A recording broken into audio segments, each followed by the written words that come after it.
All right, so I want to talk a little bit about preparing your clay. You have to go ahead and wedge it first before you use it. And so I'm going to show you a couple methods of doing that.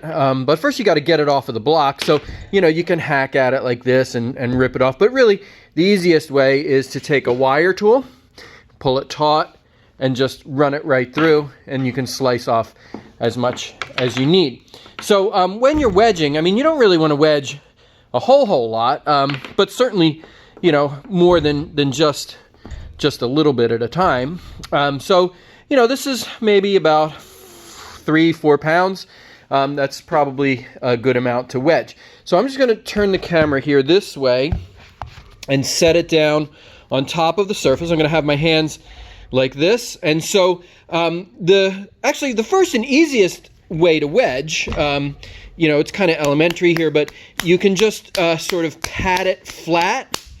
And you can't do large amounts this way, but if you rip it and sandwich it and pat it flat, rip it, sandwich it, pat it flat. You have to do this a bunch of times. You're essentially laminating the clay.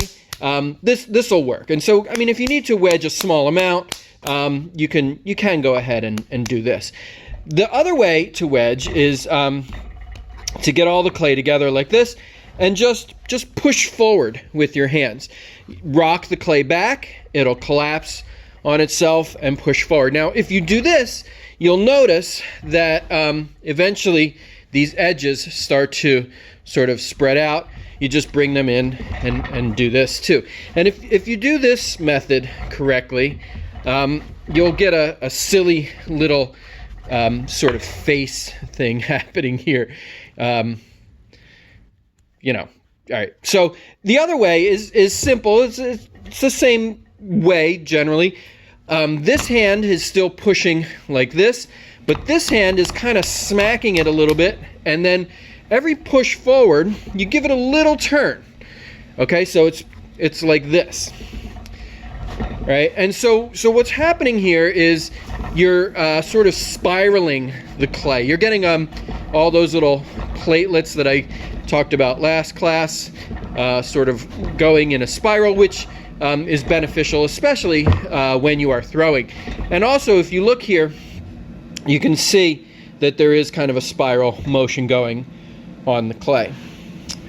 All right, and you want to wedge the clay, about 20, 30 times. If it's really has a lot of holes and air bubbles, maybe more. But if you're ever concerned about if you've wedged it enough, just take a wire tool, slice it through, and take a look. And if you don't see any voids, I'll bring this up close.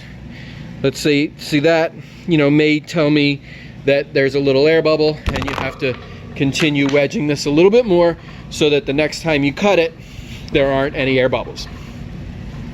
All right, so that's wedging.